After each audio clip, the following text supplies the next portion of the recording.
Samuel Pacheco no se había dejado ver en Clove Hill durante 14 meses, desde aquella tormenta de nieve que azotó los cañones y arrancó las tejas de cada techo en el pueblo. Algunos aseguraban que había muerto bajo la nieve, otros susurraban sobre un derrumbe al norte, y unos pocos murmuraban que tenía sangre en las manos y un cuerpo enterrado bajo su porche.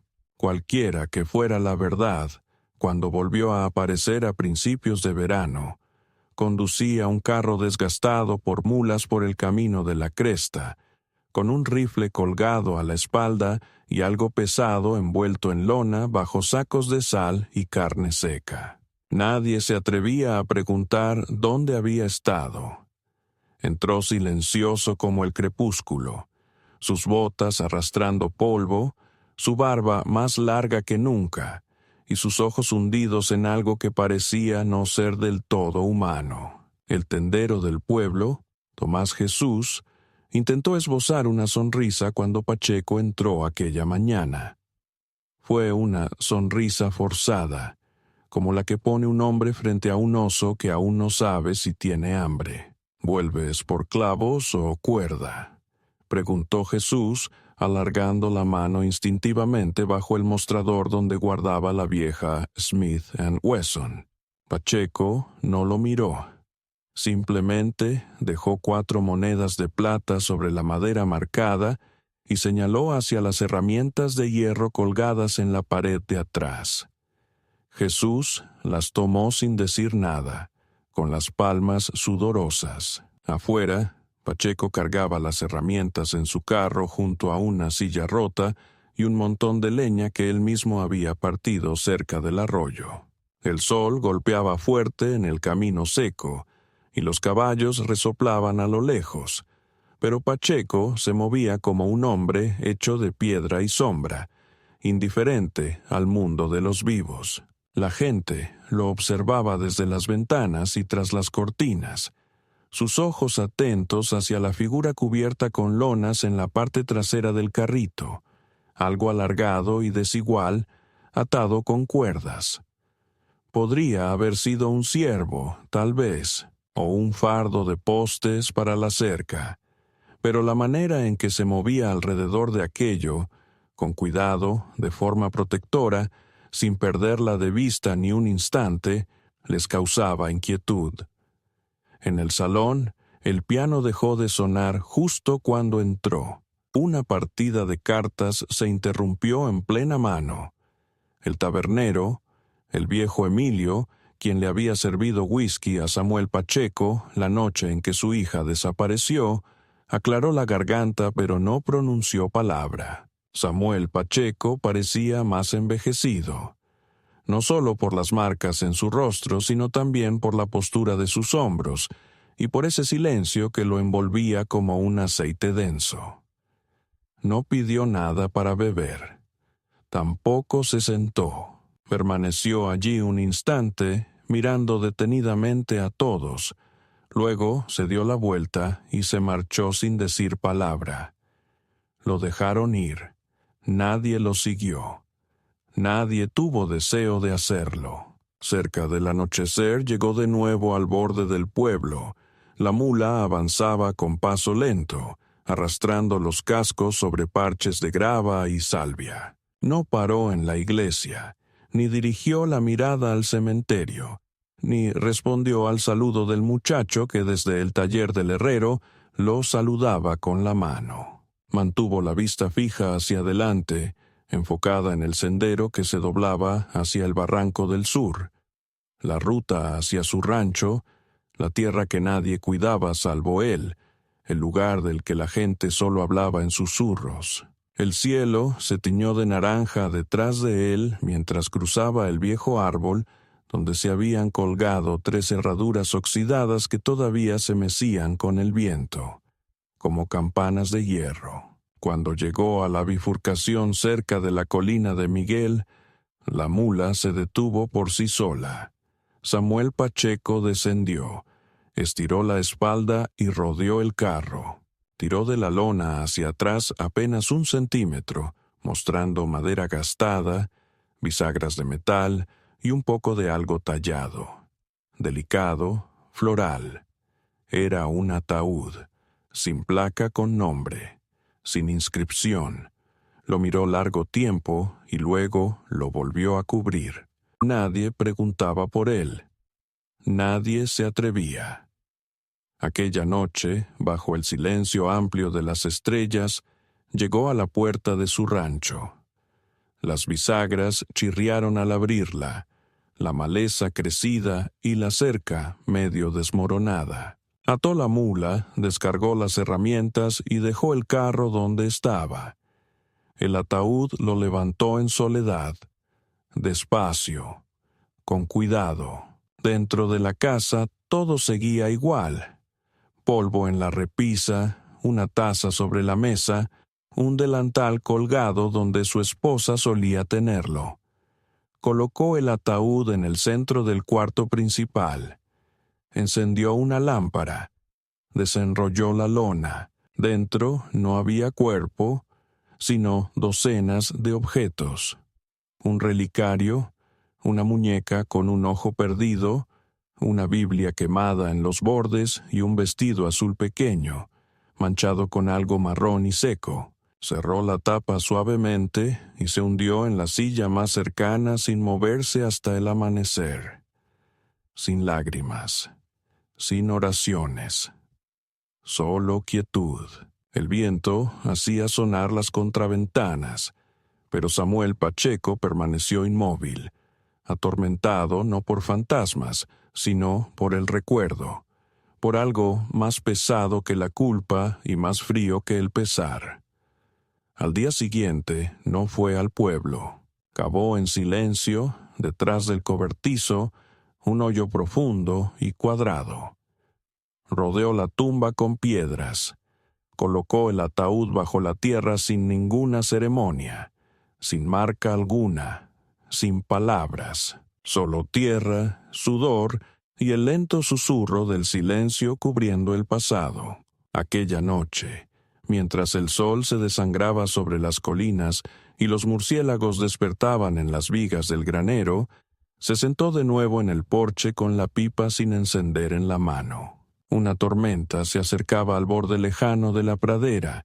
El viento cambiaba cargado con el aroma a lluvia y polvo. Fue entonces cuando lo oyó. El tintinear de los arreos, el ladrido agudo de una mula de comerciante, la risa baja de hombres que no pertenecían al silencio. Giró la cabeza. Un carro se acercaba, balanceándose de manera irregular. 4 hombres lo guiaban, ninguno de Clove Hill, con ropas ásperas sin ningún emblema. En la parte trasera, encadenada por muñecas y tobillos, yacía una figura. Una mujer apenas vestida, con el cuerpo manchado de rojo y suciedad, y el cabello pegado a la cara. El carro se detuvo no muy lejos de su puerta. Uno de los hombres bajó, escupió en la tierra y gritó sin dirigirse a nadie en particular. «¡Mercancía fresca!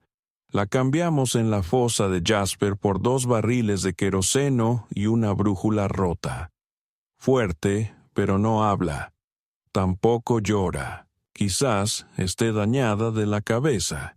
Si alguien la quiere, que haga una oferta antes que se desangre». Samuel Pacheco no se levantó, no parpadeó. Observó cómo empujaban a la joven para ponerla de pie, con las cadenas resonando, sus rodillas cediendo en la hierba seca. Ella levantó la cabeza lentamente y en la última luz del crepúsculo sus miradas se cruzaron. Su rostro no cambió. Sin embargo, algo cambió bajo la quietud, como la rotura de un hilo demasiado tenso. Samuel Pacheco se levantó, bajó del porche y caminó despacio hacia el carro sin prisa alguna. Los hombres se enderezaron un poco, uno apoyando la mano sobre el cuchillo del cinturón. «No buscamos problemas, señor. Solo queremos descargar una carga», dijo alguien. Samuel no respondió. Se detuvo junto al carro. Observó de nuevo a la chica, las heridas, los moretones, las quemaduras. Luego miró la cadena que atravesaba las tablas del suelo. Sacó un cuchillo del cinturón y cortó la cuerda antes de que alguien pudiera decir algo. La joven tambaleó, pero no cayó. Uno de los hombres avanzó. «Oye, espera», dijo Miguel, pero Samuel solo se volvió. El hombre dejó de moverse. Puso una bolsa de monedas en la tierra. Luego levantó a la chica con las cadenas, cargándola hacia la casa. Ella no forcejeó ni dijo palabra, pero sus ojos no se apartaron de los suyos, ni un solo instante, y en esa mirada, mientras el viento levantaba polvo sobre la tierra y el trueno crecía bajo las colinas, algo antiguo pasó entre ellos. No era reconocimiento, ni gratitud. Era algo más viejo, algo semejante a la comprensión o a la advertencia, o quizás ambas cosas. Las cadenas mordían su piel con cada sacudida del carro. El hierro, demasiado apretado, los eslabones oxidados y clavándose en heridas costrosas que no habían tenido tiempo de sanar. No gritó, no suplicó, no cuando el carro pasó por un bache y ella chocó contra la barandilla lateral. Tampoco cuando uno de los guardias se rió y lanzó pan duro hacia ella, sabiendo que caería justo fuera de su alcance. Ni siquiera cuando se detuvieron en una loma sobre una casa que parecía no haber conocido la risa en años, y el hombre que salió al porche parecía más una figura tallada en ceniza que un alma viva. Lidia había dejado de sentir miedo hace mucho tiempo. Lo sintió irse de su cuerpo en la segunda noche bajo tierra, cuando la última vela se apagó y comprendió que era la oscuridad cuando tenía dientes. Después llegó el frío, luego el hambre, más tarde el silencio, después los nombres de los demás, susurrados al recuerdo antes de que desaparecieran.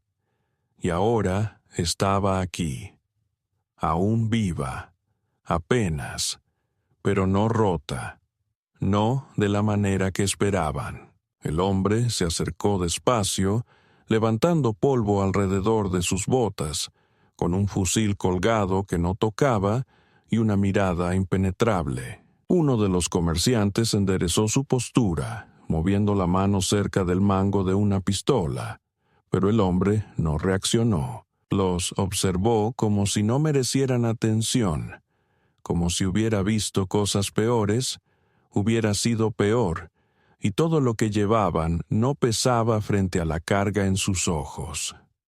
No preguntó quién era ella, no interrogó por qué estaba encadenada, no quiso saber qué le habían hecho o qué había hecho ella a cambio. La miró a ella, sin reparar en sus moretones o en la sangre seca sobre su vestido, ni en el brazalete de metal fundido a su muñeca, o en las quemaduras que decoraban su hombro semejando un texto roto.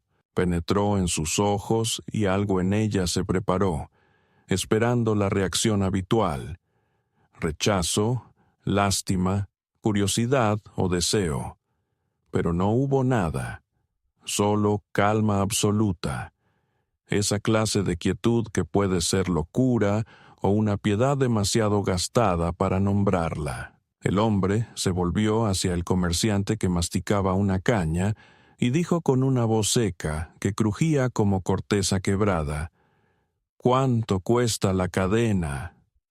El comerciante parpadeó, escupió a un lado y respondió: «No es por el metal, amigo, es parte de una deuda. No hay recibo de compra, pero viene del lote de Jasper». «¿Conoces a Jasper? Es cruel como las serpientes y 2 veces más difícil de matar. Tiene una docena como esta en el sur, pero esta trae problemas. Mató a un cuidador con una maldita hebilla de cinturón. Nos dijeron que la elimináramos sin hacer ruido. Pensamos que sería buena idea detenernos y ver si alguien quería aprovechar un descuento en locura. El hombre no pestañeó. ¿Cuánto por la cadena? El comerciante rió, aunque con nerviosismo ahora. No quieres este lío. Nos culparán igual si aparece desollada y enterrada en tu terreno. ¿Buscas colgarte por los pecados de otro? Samuel Pacheco metió la mano en su abrigo, no para sacar su pistola, sino una bolsa de monedas envuelta en aceite de tela. La dejó caer en la tierra entre ellos. La plata tintineó contra la roca. Los demás hombres observaban tensos, inseguros. El comerciante se agachó. Abrió la bolsa. Sus ojos se abrieron un poco al ver lo que había dentro. «Jesucristo», murmuró. «¿Hablas en serio?» Pacheco no se movió. El comerciante encogió los hombros y asintió a uno de sus hombres, que se agachó con una lima y empezó a cortar la cadena. Lidia no reaccionó. Tampoco cuando el metal se separó, ni cuando su peso avanzó y tuvo que sostenerse con las rodillas sangrantes. Ni siquiera cuando Samuel Pacheco dio un paso adelante y la levantó en sus brazos, su cuerpo tan liviano como una tela mojada y tan frío como ésta. Esperaba lo habitual, un agarre brusco, manos torpes, un susurro de amenazas. Pero él la sostuvo como algo frágil pero no valioso, como si ya estuviera rota y simplemente no quisiera que se deshiciera mientras la llevaba adentro. Los comerciantes montaron a caballo, riendo nerviosos ahora, ansiosos por partir. «Buena suerte, extraño», dijo uno desde el hombro. «Si ella no te destroza la primera noche, tal vez estés más loco que ella». Dentro de la casa, el aire estaba denso con polvo y aroma a aceite de cítricos. Las paredes no crujieron al entrar. El silencio era demasiado pesado. La cargó por un pasillo corto, pasando una habitación con persianas cerradas hasta una cámara lateral sin cama, solo un catre, una palangana y una pequeña estufa contra la pared. La dejó con cuidado. Retrocedió y cerró la puerta. Ella oyó cómo la traba se deslizó, no para encerrarla, sino para aislarla del mundo exterior. Pasó 1 minuto, luego 2. La puerta volvió a abrirse y Tomás Jesús regresó con un balde de agua tibia, un paño y una prenda gris doblada. No dijo nada, solo dejó los objetos junto al catre y salió. Sin preguntas, sin ofertas, sin amenazas. Con cuidado, se desprendió del vestido destrozado que aún estaba pegado a su piel en varios trozos. Las heridas eran más graves de lo que recordaba. Cortes rojizos y enfurecidos, algunos infectados, otros limpios, pero todos sensibles al tacto. Lentamente limpió las heridas con el paño, encogiendo el cuerpo, aunque sin emitir ningún sonido. Frotó la sangre de sus brazos, de su cuello y del interior de los muslos. Luego, con mucha precaución, tomó la prenda que él había dejado. Era un vestido sencillo, de franela suave, viejo, pero limpio, con costuras hechas con cuidado y el dobladillo extendido para alguien más alto que ella. En el interior del cuello estaba escrito, tenue pero aún visible, un nombre: Rose. No era suyo, nunca lo había sido, pero pertenecía a alguien importante, a alguien a quien él amó o enterró, o tal vez ambos. Lidia se lo puso. Horas después, cuando él regresó con un tazón de caldo y pan de maíz envuelto en lino, ella estaba sentada en la camilla, el cabello aún húmedo por la limpieza, con la vista fija en la pared. No pronunció palabra. Él no esperaba que lo hiciera. Colocó la comida sobre la mesa, se dio la vuelta para irse y se detuvo. «Era de mi esposa», dijo sin mirarla. «No tienes que usarlo». Ella no replicó. No hacía falta. Cerró la puerta tras de sí, esta vez con más lentitud. Aquella noche, el sueño no llegaba con facilidad. Ella permanecía bajo la manta, prestando atención a los sonidos de la casa. El crujido de la madera antigua, el viento rozando ramas secas contra el tejado, el lejano aullido de los coyotes resonando por el cañón. Pero no había pasos, ningún giro de llaves, ni respiración pesada cerca de la puerta.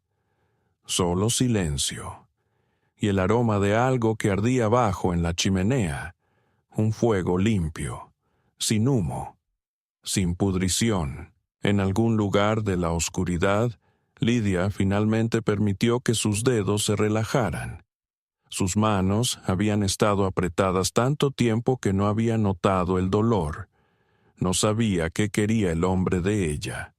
Tal vez nada. Tal vez todo. Pero en ese instante supo, como no lo había hecho en meses, que no era presa. Era una incógnita que nadie había osado responder. Y en sus huesos, en esos rincones que ni los peores hombres habían tocado, algo pequeño y punzante se despertaba, algo más antiguo que la mera supervivencia.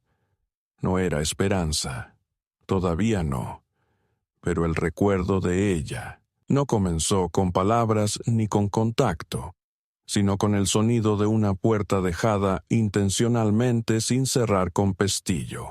Samuel Pacheco nunca había sido un hombre amante de las formalidades, pero le habían enseñado a cerrar puertas contra la noche, a asegurar pestillos y correr las contraventanas, especialmente en este lugar, donde el viento podía transportar voces que no pertenecían a los vivos. Sin embargo, la noche después de encontrarla en la cama usando el vestido de su esposa fallecida, dejó la puerta sin cerrar con pestillo. No dijo nada. No volvió la mirada mientras llevaba el cuenco vacío fuera de la habitación, ni cuando sus ojos lo seguían con esa misma calma que ya no parecía miedo, sino algo mucho más peligroso: vigilancia sin juicio. Ella no le agradeció, ni él esperaba que lo hiciera. Pero esa noche algo no dicho ocurrió entre ellos. Una pausa, un cambio, la quietud de una casa que comienza a respirar de manera distinta. No durmió de inmediato. Se sentó en la cama, abrazando sus piernas, con los pies descalzos sobre las lisas tablas del suelo. El vestido que llevaba ya no olía a podredumbre y humo, sino a jabón y cedro. Su cabello se había secado formando ondas sobre la clavícula, y cuando el viento atravesaba la pequeña ventana encima de la cama, levantaba el rostro hacia él. No por consuelo, sino como recordatorio de que el mundo exterior todavía seguía moviéndose, que ella ya no estaba debajo de él. Samuel Pacheco, en la planta baja, se sentaba a la mesa de la cocina con la espalda hacia el fuego y una taza de hojalata con té que se enfriaba en su mano. No bebía. No lo hacía desde el día en que encontraron sangre detrás del gallinero, y ni una sola gota más. Rose había desaparecido en un instante, y cuando alguien pensó en buscarla, ya era demasiado tarde. La tierra se la había tragado como siempre hacía con los débiles y lentos, y ella no era ninguna de las dos cosas. Eso significaba que alguien se la había llevado, o algo peor. Desde entonces hablaba menos, trabajaba con más fuerza y enterraba más secretos en la tierra de los que jamás admitiría. Pero ahora estaba esa chica, Lidia. No le había preguntado su nombre, pero le llegó igual.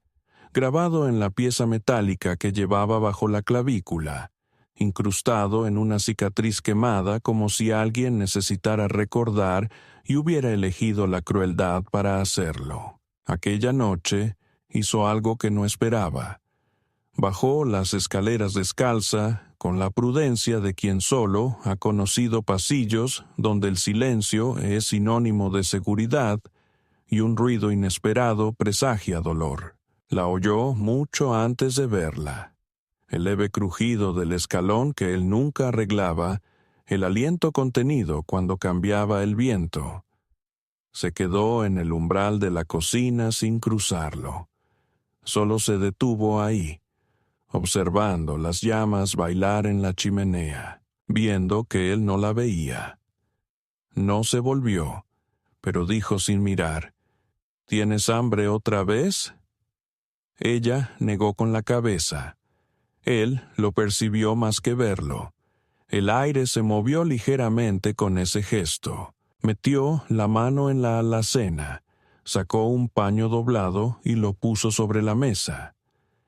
Dentro había un cuchillo pequeño para tallar, no uno de cocina, sino uno más delicado, antiguo, hecho para moldear madera. Lo deslizó hacia el borde más cercano a ella. Mi esposa hacía cucharas, comentó. Cuando no podía dormir, decía que tallar evitaba que sus manos recordaran otras cosas. Lidia dio un paso adelante, despacio, con las puntas de los pies apretando el frío suelo. No tocó el cuchillo. Todavía no, pero se sentó. Eso fue suficiente. Lo que siguió fue más lento, más extraño. Ella no habló nunca. Él no presionó jamás. Los días transcurrían con tareas hechas en paralelo. Ella reparaba lo que podía arreglar. Sacos rasgados, bisagras dañadas, tablas agrietadas. Él lo permitía, sin decir nada cuando ella movía herramientas que él no había tocado en años, o clasificaba clavos por tamaño, ordenándolos en filas limpias sobre la mesa. Ella no abandonaba la propiedad, ni una sola vez, ni siquiera para subir a la loma. Desde el porche, él observaba cómo ella arrastraba una silla rota al sol y se sentaba con la espalda apoyada en la pared del granero, con un trozo de cuero en una mano y un pequeño cuchillo en la otra. Ella tallaba líneas en el cuero. No figuras, no símbolos, solo líneas, una por cada día tal vez, o cada noche en la que no soñaba. El ritmo de su trabajo se volvió parte de la casa, como el tic-tac del viejo reloj o el crujido de las tablas cuando bajaba la temperatura. Y entonces, después de 2 semanas compartiendo el espacio sin hablar, surgió el primer contacto verdadero. Era de noche. Samuel Pacheco acababa de regresar después de revisar la cerca del norte, con un rollo de alambre de púas colgado sobre su hombro. El sol había caído rápidamente, trayendo consigo ese frío intenso que anuncia la llegada temprana del otoño. Entró por la parte trasera, con las botas cubiertas de polvo rojo, y casi no lo escuchó. Un sonido que provenía del piso de arriba. No era el de pasos tranquilos, sino el de alguien que buscaba algo. Lo siguió despacio, inseguro, y encontró la puerta de la habitación con persianas entreabierta. Esa habitación no había sido tocada desde que Rose desapareció. Nadie entraba en ella. Él mismo no se lo permitía, ni siquiera para limpiarla. Pero entonces Lidia estaba allí, parada en el centro, descalza, con la mano suspendida a solo unos centímetros del tocador, donde la caja de música de Rose reposaba cerrada, cubierta de polvo y una telaraña. Cuando él cruzó el umbral, ella no le dirigió la mirada ni se movió. Sus dedos temblaban, no por miedo, sino por contenerse. Luego hizo algo que él no comprendió. Giró lentamente y pasó junto a él sin mirar ni detenerse, y al rozarle la manga del abrigo con el dorso de su mano, apenas sintió un susurro, un pequeño calor que parecía trivial. Sin embargo, para Samuel Pacheco fue como un trueno. Ella lo había tocado con intención. No fue casualidad ni torpeza. Solo fue suficiente para decir, «Te veo». A la mañana siguiente, la caja de música estaba sobre la mesa de la cocina. Ella debía haberla bajado durante la noche. Él la observó por un largo rato antes de alcanzarla y limpiar el polvo que cubría su borde. Al levantar la tapa, la melodía no sonó. Estaba rota desde hacía años. Sin embargo, dentro encontró un solo rizo de papel, una nota, 3 palabras escritas con letra apretada e inclinada. «No la olvides». Dio la vuelta al papel, vacío, sin nombre ni fecha, solo aquellas 3 palabras. Dejó la caja a un lado y no dijo nada cuando ella bajó a desayunar, pero notó que esa mañana llevaba el cabello diferente, recogido con una cinta azul deshilachada que no había visto antes. Esa cinta había pertenecido a Rosa. Lo sabía porque la encontró enterrada bajo su almohada la semana después de que desapareciera. No la había tocado desde entonces, y así se fue modificando el equilibrio, no de forma ruidosa ni con dramatismo evidente, poco a poco, como raíces que se deslizan bajo el marco de una puerta. Lidia comenzaba a tararear mientras trabajaba, no melodías completas, sino notas partidas, tenues, frágiles. Samuel Pacheco se sorprendía deteniéndose con mayor frecuencia, no por cansancio, sino porque no quería interrumpir ese sonido. Ella se movía como si realmente perteneciera a ese lugar, no de manera posesiva, sino con la tranquilidad silenciosa de alguien que había superado tiempos peores y ya no temía a los fantasmas. Cerca de la ventana guardaba un cuenco con hierbas secas, llenas de elementos que se negaba a nombrar. A veces, en el silencio de la noche, él escuchaba su voz. No hablaba en inglés ni en ningún idioma que reconociera. Susurraba de forma baja, rítmica, como una oración antigua, pero más profunda.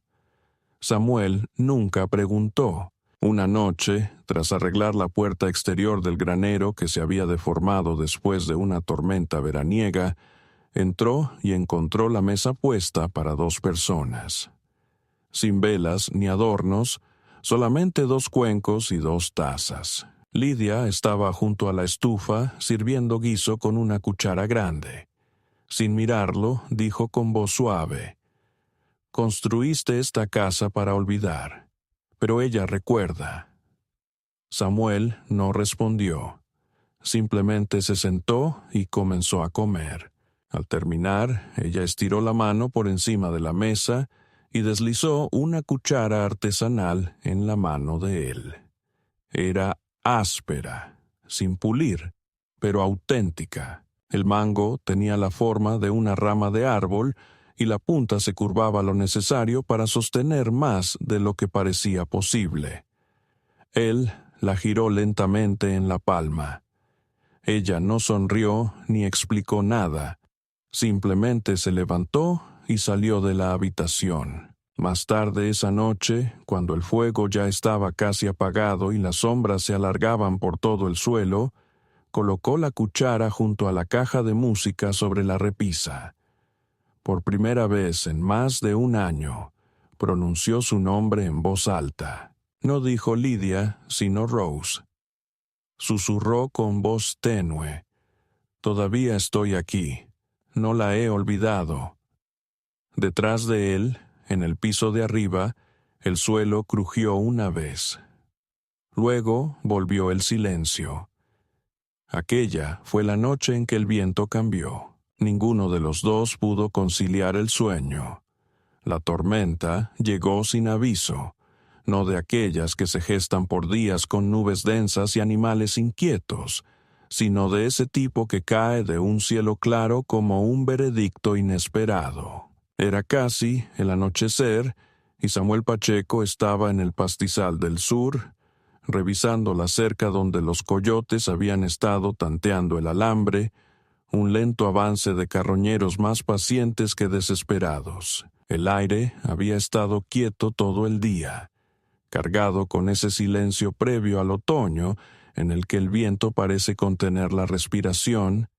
Incluso los insectos se movían con lentitud, como esperando algo. Lidia estaba en el granero, trabajando en su habitual silencio, ordenando las hierbas secas que había recolectado a lo largo de la sierra esa semana.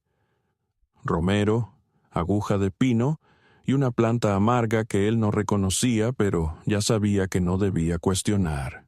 El cielo cambió de forma extraña, no con oscuridad, sino con un color tan profundo que parecía irreal. Un púrpura empapado de humo y metal, una contusión al borde del mundo. Samuel Pacheco se enderezó junto al poste que reparaba, miró hacia las colinas y luego hacia la casa. No corrió, él nunca corría, pero se movió más rápido de lo usual.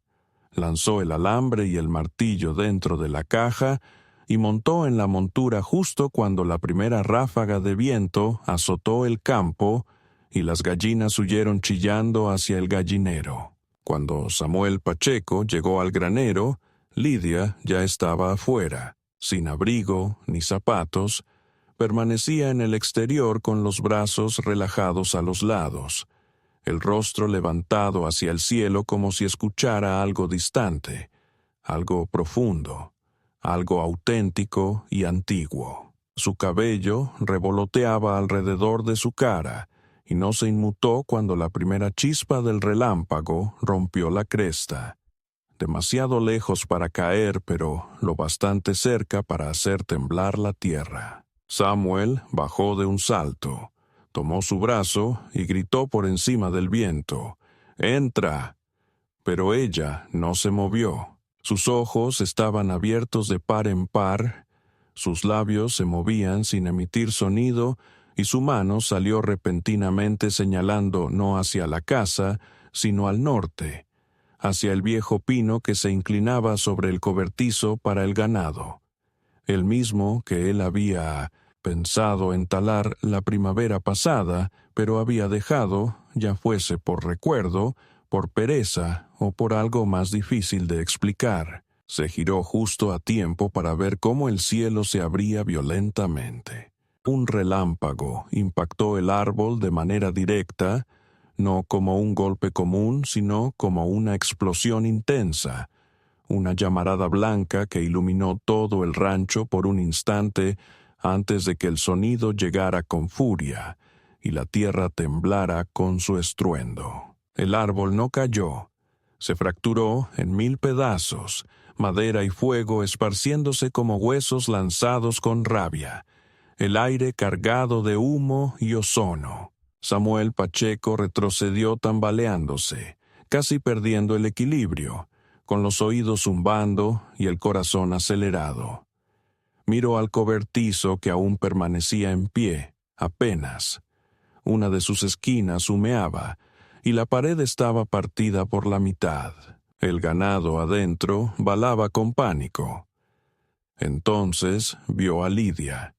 Ella no se había movido. Permanecía inmóvil como una roca en un río, con el cuerpo temblando pero firme, con la mirada fija en las ruinas humeantes. Y solo entonces se volvió hacia él. No preguntó cómo lo sabía.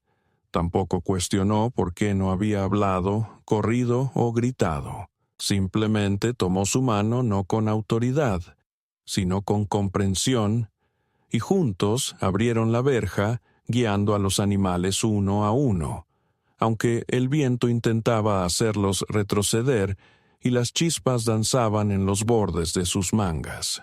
Trabajaron en sintonía, su toque tranquilo sobre los flancos de los animales asustados, su voz baja y constante. Les llevó 1 hora llevarlos a todos a un lugar seguro. 60 minutos de sudor, humo y truenos que retumbaban sobre ellos como dioses pisando un cielo incendiado. Pero lo lograron. Cuando el último ternero estuvo dentro del refugio de piedra al lado de la bodega de alimento, Lidia cayó de rodillas en el barro, inhalando profundas y silenciosas bocanadas de aire, y Samuel Pacheco se arrodilló a su lado sin decir palabra, solo, observando cómo sus hombros subían y bajaban. Más tarde, cuando la tormenta había cesado y los relámpagos se alejaron hacia otro mundo, él la llevó adentro y la sentó junto al fuego. Sus manos estaban quemadas, la piel roja y llena de ampollas en varios lugares. Trajo ungüento y agua. Trabajó en silencio, vendando sus dedos con tiras de lino, cuidando de no mirarla a los ojos. Pero ella lo observó, y cuando terminó, metió la mano en el bolsillo del vestido todavía de su esposa, aún demasiado grande, y sacó un pequeño objeto de latón. Era una llave, antigua, gastada, del tipo que se usa para cajas o armarios. La puso sobre la mesa entre ellos, sus manos vendadas temblaban levemente. «Ella me la mostró», dijo con la voz áspera, baja, casi un susurro pero con un peso más fuerte que el trueno. «En el sueño. La vi. Estaba junto al pino, donde cayó el rayo. Me dijo que no temiera al fuego, que solo se lleva lo que ya está vacío». Samuel Pacheco miró la llave fijamente. Sabía que abría. Sabía que había enterrado en el fondo de la despensa, debajo de las tablas del suelo que él mismo había clavado con manos que ya no recordaban la suavidad. Aquella noche, después de que Lidia se sumergiera en un sueño tan profundo que parecía la muerte, Samuel abrió el espacio oculto detrás de la despensa y sacó la caja. No la había tocado en 2 años. Dentro estaban las cartas de Rose, aquellas que ella escribió al llegar, cuando aún confiaba en esta tierra y en él, antes de que la tierra se volviera amarga y algo dentro de ella se apagara. La llave encajaba a la perfección. Leyó las cartas a la luz del fuego. Cada línea era un puñal, cada firma un espectro. En el fondo del montón había una fotografía. Rose frente al granero, con la mano apoyada en el costado de un caballo ya muerto, sus ojos llenos de luz. Permaneció mirando esa imagen largo rato, hasta que el fuego se convirtió en brasas y el viento externo dejó de sonar como advertencia. Cuando llegó la mañana, Lidia ya estaba despierta. Con las manos envueltas en tela limpia, permanecía descalza en el campo, observando cómo el humo se elevaba desde las ruinas del árbol. Samuel apareció en el porche con la fotografía en la mano. Ella se volvió hacia él con el rostro inexpresivo. Él guardó silencio y solo extendió la foto. Ella la tomó, la miró una sola vez, luego la dobló con cuidado y la deslizó dentro de la venda del brazo. No para esconderla, sino para conservarla. Después asintió. Volvió su mirada al campo y dijo sin voltear: «No fue la tormenta, fue la memoria de lo que no hiciste. El rayo solo siguió ese recuerdo hasta llegar a casa». Entonces comprendió. El rumor comenzó en la tienda general, como suele ocurrir, con polvo de harina sobre el mostrador y mujeres cansadas intercambiando miradas que decían más que sus palabras. Alguien comentó que había visto a la niña caminar descalza por el campo de Pike antes de que llegara la tormenta, con la cabeza inclinada como si escuchara voces en el viento. Otra mujer aseguró haberla oído hablar con los caballos, no simples susurros o silbidos, sino palabras verdaderas, oraciones en un idioma desconocido para ella. Al final de la semana, la niña ya no tenía nombre en el pueblo, solamente una figura, la que llegó encadenada, o peor, la bruja de Pike. La esposa del predicador se negaba a pasar junto a la puerta si la niña estaba afuera. Un muchacho juró que tocó a su perro, y el animal aulló durante horas sin querer acercarse al agua. Cuando la leche se cortó demasiado rápido en 3 casas, y cuando la antigua tumba en la colina de Miguel se hundió tras una lluvia fuerte, dejando huesos sin ataúd, las habladurías se tornaron más crueles. Samuel Pacheco reconocía ese sonido, el de un pueblo que se transforma. Lo había vivido tiempo atrás cuando una mujer en Pine Creek se quitó la vida y los hombres del lugar sepultaron con ella a su hijo, diciendo que la sangre estaba maldita. Recordaba los horcones, la mirada de los hombres cuando la razón cedía ante la justicia divina. Ahora escuchaba ese mismo tono en las pisadas tras de sí en la herrería, en la pausa al entrar en el salón donde las voces bajaban el volumen para ocultar la acusación bajo una charla cualquiera. Pero Lidia no mostraba miedo alguno. Se desplazaba por el rancho como si la tormenta hubiera liberado algo dentro de ella, como si ya no necesitara permiso para existir. Caminaba descalza, sin prisa, y sus manos, aunque marcadas por cicatrices, seguían siendo hábiles. Construía objetos pequeños y detallados, amuletos de cuerda y madera, botones de hueso, plumas de ave, que colgaba cuidadosamente en clavos o sobre las puertas. Samuel Pacheco no preguntaba nada. Observaba cómo ataba 3 mechones de crin negra sobre el gallinero y murmuraba algo apenas audible mientras las aves cacareaban y se movían, extrañamente silenciosas. La veía arrodillarse junto al pozo, presionar ambas manos sobre el borde de piedra y permanecer allí sin moverse durante más de 1 hora. Por las noches, se sentaba junto al fuego con un libro que no podía leer, pasando las páginas solo con el tacto. Nunca mencionó el pueblo. Jamás pidió irse. Pero aquel silencio ya parecía menos un rechazo y más una forma de prepararse. Cuando llegó, no fue como un motín. Aparecieron con botas, sombreros y voces duras bajo el calor de la tarde. Eran 8, hombres y 2 mujeres, parados al borde de la propiedad de Pacheco, con armas enfundadas pero miradas intensas. No gritaron. Simplemente se quedaron allí hasta que Samuel bajó del granero y los encontró en la entrada. El mayor, Martin Withers, avanzó, sus manos curtidas, el rostro marcado y hundido por años de guardar amargura como agua en una vasija rota. «Queremos que se vaya», dijo sin preámbulos, sin odio, solo con la fría convicción de alguien seguro de su justicia. Samuel no parpadeó. ¿Por qué? Withers no titubeó. Lo sabes, desde que ella llegó, el ganado nace muerto. Las cosechas se marchitan antes de tiempo. El viento nunca sopla bien.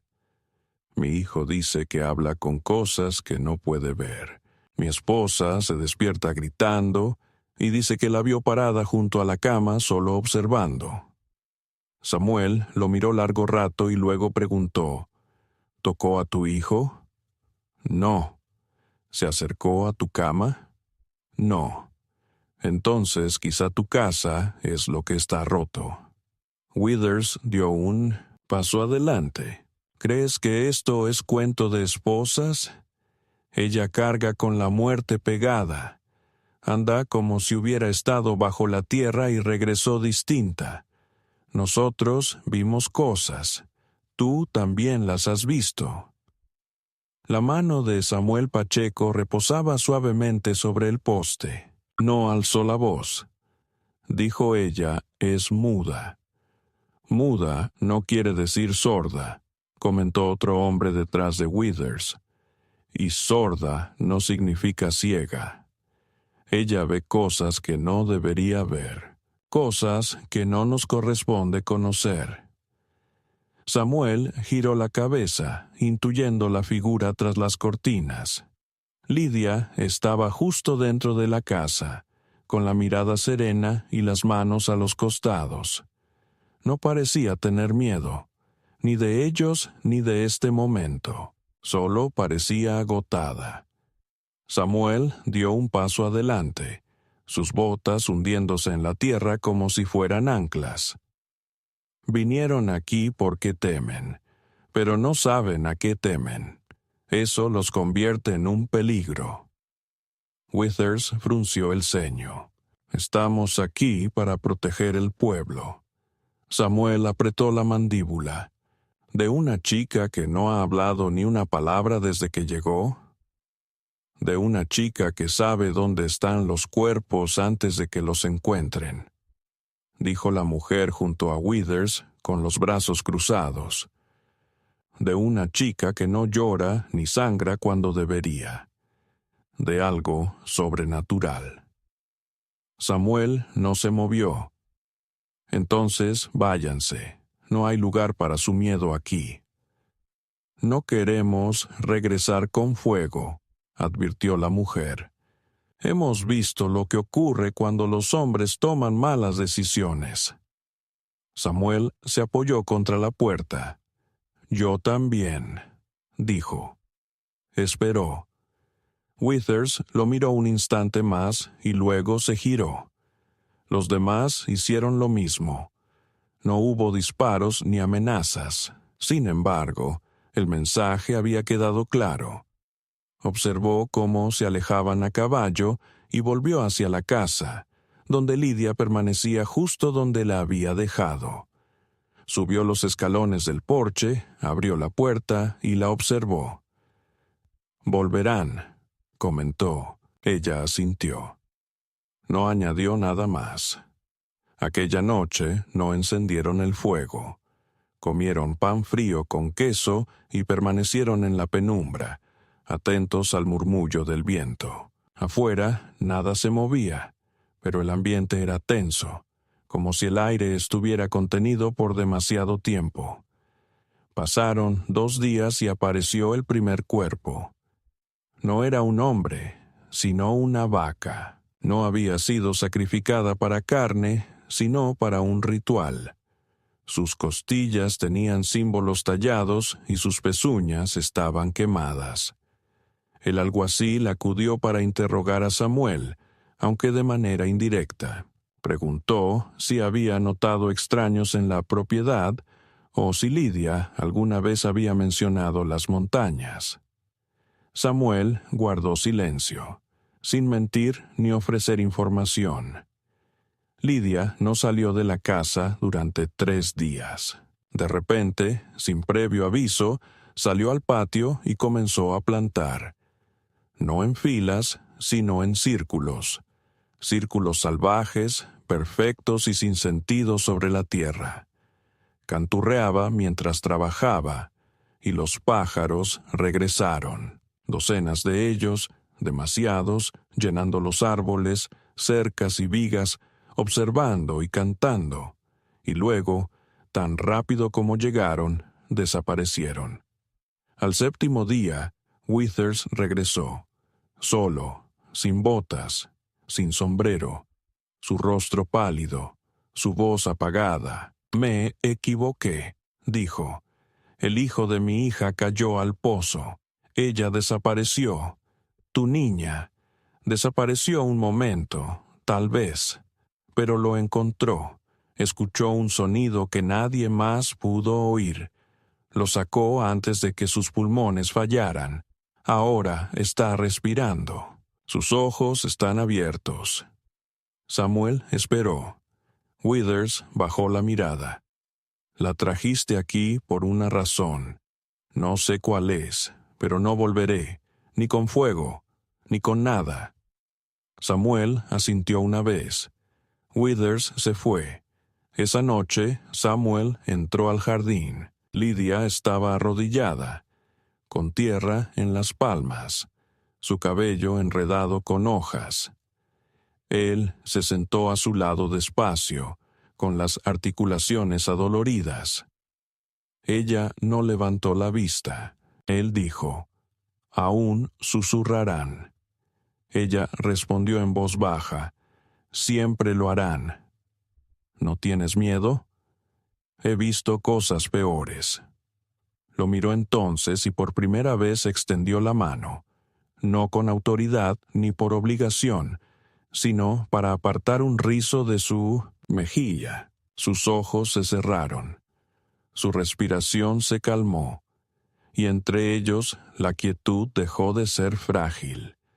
Se convirtió en un límite, un vínculo, una promesa, no de ser normales, ni de ser comprendidos, sino de ser escuchados. Y tal vez eso era lo único que importaba.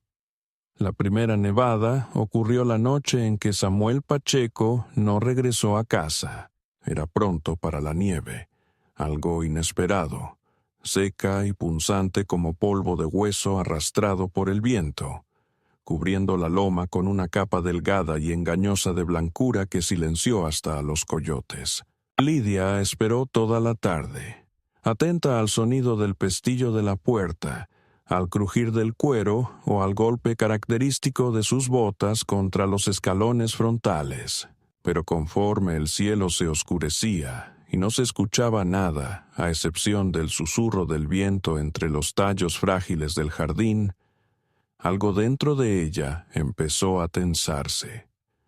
Ella ya sabía antes del anochecer que algo andaba mal. Había señales, pequeñas pero claras para ella ahora. Las gallinas no salieron del gallinero esa mañana, ni siquiera cuando esparció el alimento.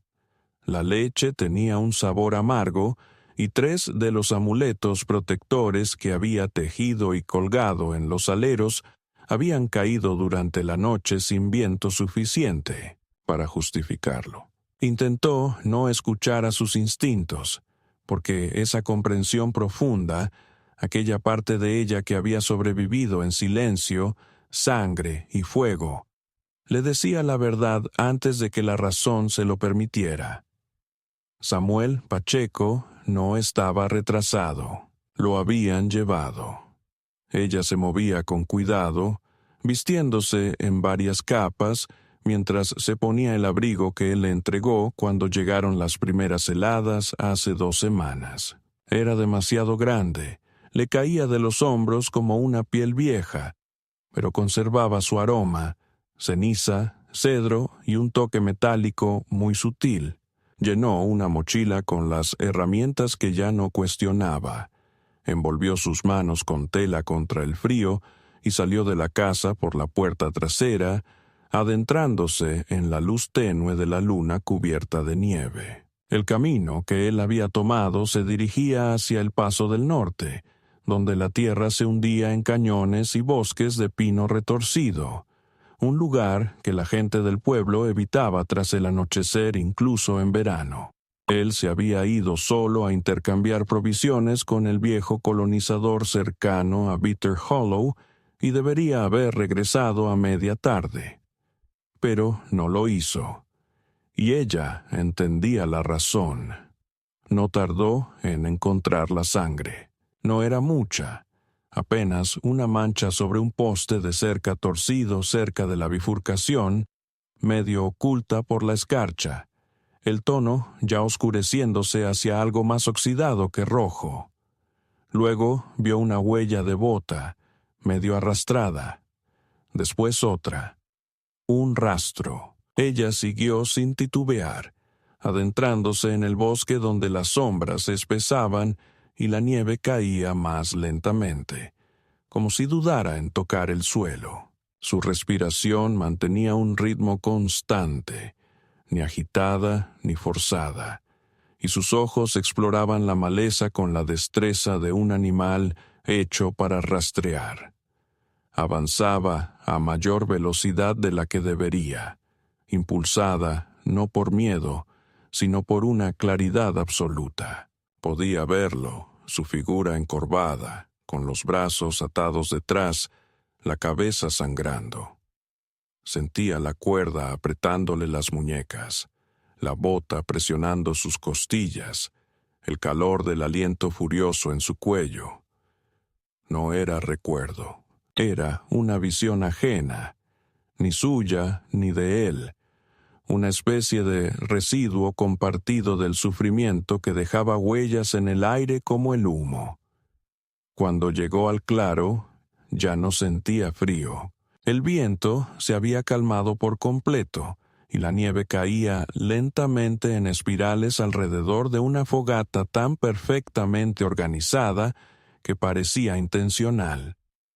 4 hombres estaban cerca del fuego, algunos conocidos y otros no. Reconoció a 2.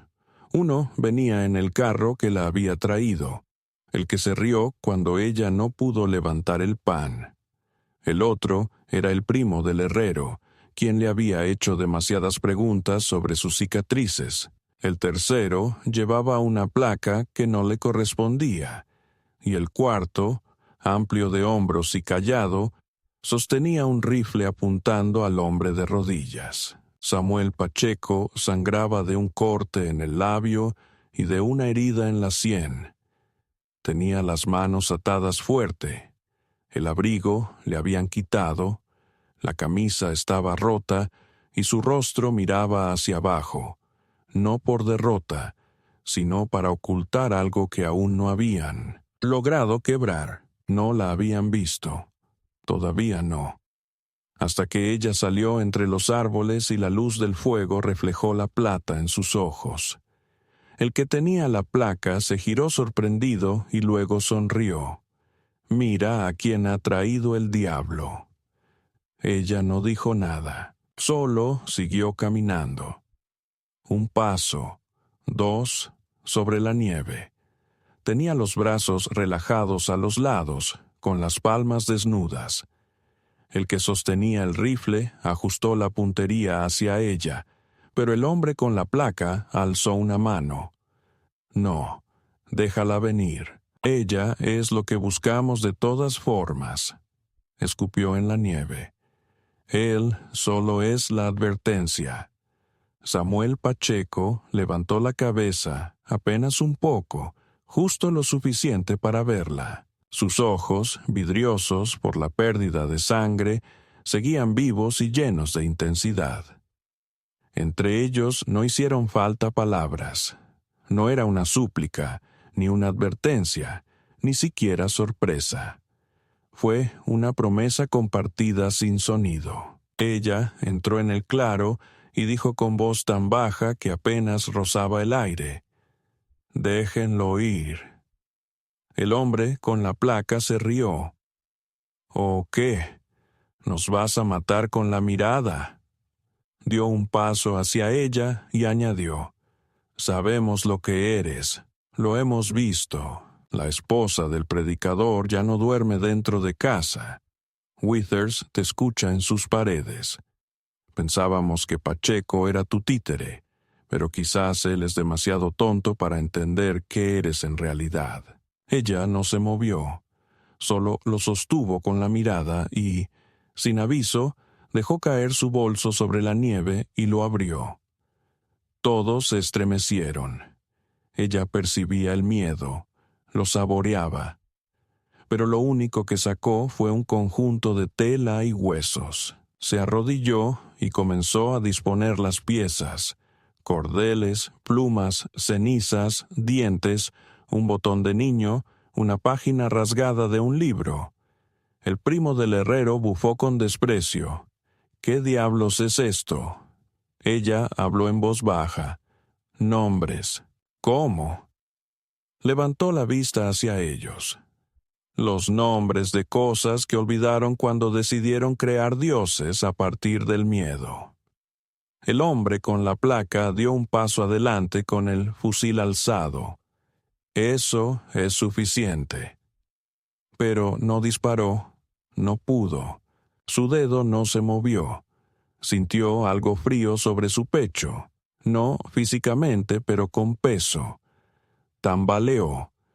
El fuego se apagó un poco y el viento volvió a ser cortante, cortando entre ellos como una cuchilla. Ella se puso de pie. Su cabello volaba a su alrededor.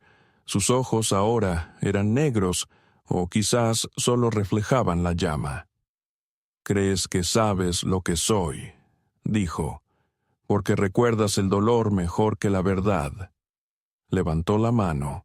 Fue un movimiento pequeño. El rifle salió volando de las manos del hombre y cayó a varios metros. Él gritó, no por el dolor, sino por algo más terrible. Samuel se arrodilló. Lidia se acercó. Le desató las manos. La cuerda cayó como una piel que se desprende. Él no habló, no pudo.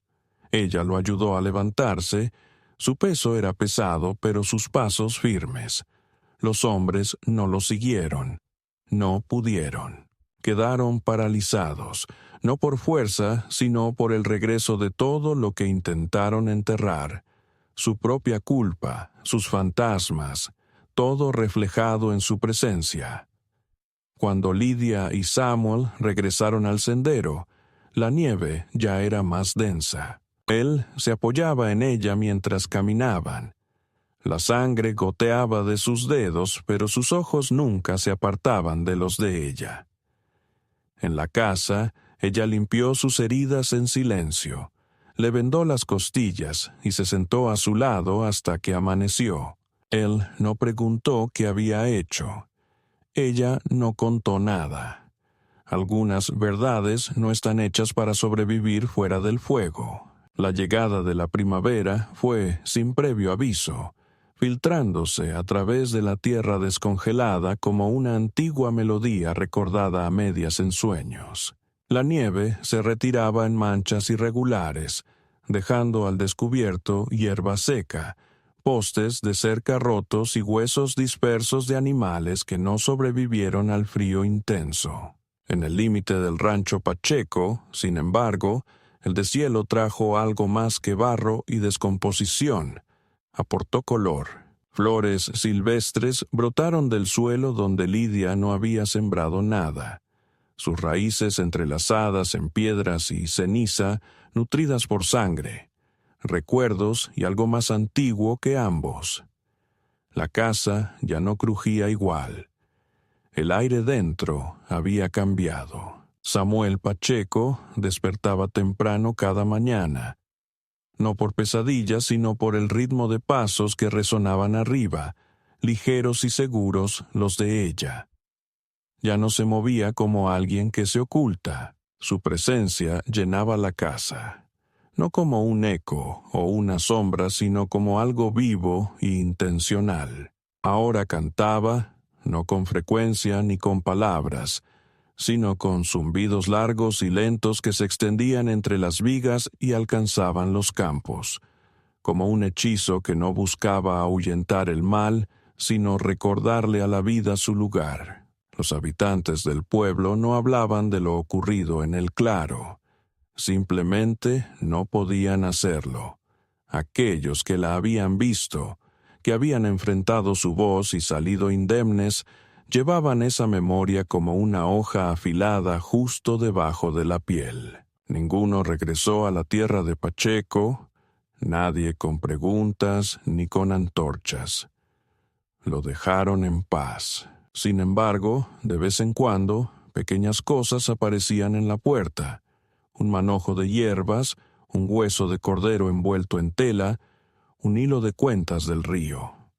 Jamás tocaban la puerta, ni gritaban su nombre. Solo entregaban ofrendas, no por miedo, sino por una reverencia contenida. Y Lidia las recogía. No todos los días, pero cuando el viento cambiaba y sentía el llamado. Guardaba todo en una caja de cedro junto a la chimenea, debajo de la cuchara que había tallado para él, al lado de la fotografía doblada de Rose que Samuel ya no mantenía oculta. Habían construido algo entre ambos, aunque ninguno se atreviera a llamarlo amor en voz alta. El amor les parecía demasiado frágil, demasiado vulnerable frente al mundo que habían superado. Lo que compartían era más antiguo, un vínculo tejido con trabajo y silencios, con la forma en que ella aprendió a coser sus camisas sin medir y la forma en que él ajustaba las puertas del granero para que ella pudiera cerrarlas desde dentro si quería. Nunca cruzaba la puerta de su habitación sin que ella la dejara abierta. Ella nunca preguntaba a dónde iba cuando desaparecía antes del amanecer, regresando con tierra en las botas y los ojos encarnados. No importaba, no contaban los días, simplemente estaban allí. Decidían permanecer. Una tarde, mientras el sol se extendía largamente sobre la loma y las gallinas se acomodaban en silencio, Samuel Pacheco permanecía al borde del porche contemplando a Lidia arrodillada en el campo, sembrando algo de la palma de su mano hacia la tierra. No alcanzaba a distinguir qué era y ella no se lo mostró. Pero cuando se levantó, con las manos manchadas de tierra, lo miró fijamente durante un buen rato y luego señaló con la cabeza la pendiente detrás del cobertizo. Esa misma noche, ella lo llevó hasta allí. En la oscuridad, con solo la linterna entre ellos, le enseñó el lugar que había despejado. Era un jardín, aunque no destinado a cultivar alimentos. Había marcadores formando un amplio círculo, hechos con ramas y tablas viejas de la cerca, cada uno atado con tiras de tela. Algunas blancas, otras negras y unas pocas rojas. Lidia se arrodilló junto a uno de ellos. «Los demás», dijo, «de antes». Su voz no tembló. Él no preguntó quiénes. Puso una mano sobre su hombro y permaneció así hasta que la linterna se apagó. Transcurrieron semanas. En una ocasión, ella soltó una risa. Lo sorprendió a ambos. No fue una risa ligera ni fácil, sino quebradiza y hermosa, como si algo oxidado finalmente se estuviera soltando. Él había contado una historia sobre una cabra, algo de hace muchos años, y el rostro de ella se giró hacia la ventana como esperando que el cielo contuviera su sonrisa. Entonces llegó el sonido. Ella se tapó la boca, avergonzada. Él no esbozó sonrisa. Solo dijo en voz baja, «Esto es justo lo que esta casa necesitaba». El primer día de junio, lo encontró junto a los escalones del porche con un bulto en las manos, un vestido. No era de rosa, tampoco prestado, uno que ella misma había cosido. De un rojo intenso, parecido al color de los arándanos secos y las paredes del cañón. Lo llevaba puesto como si hubiese brotado de su propia piel, descalza en el polvo, con el cabello suelto. Él la vio bajar las escaleras y entrar en la luz, y por un instante todo lo demás desapareció. La guerra, la pérdida, las tumbas, la sangre, incluso Rosa. Todo se disolvió en la quietud entre latidos del corazón. Ella se paró frente a él, la tela ondulando débilmente con la brisa, y dijo, «Puedes construir una vida con lo que te quitaron si dejas de fingir que todavía esperas ser castigado». Él dio un paso adelante, extendió la mano hacia ella, y esta vez ella no se apartó, no se estremeció. Simplemente lo sostuvo, y permanecieron así en silencio, donde nadie podía verlos, sin necesidad de ser vistos. El cielo sobre ellos se expandía amplio y paciente, y el viento no traía presagios, solo el aroma de la tierra que se calentaba de nuevo. No se hicieron promesas, No hubo juramentos, pero algo terminó ese día, algo que necesitaba concluir, y en ese lugar comenzó algo nuevo, sereno, merecido y completamente suyo.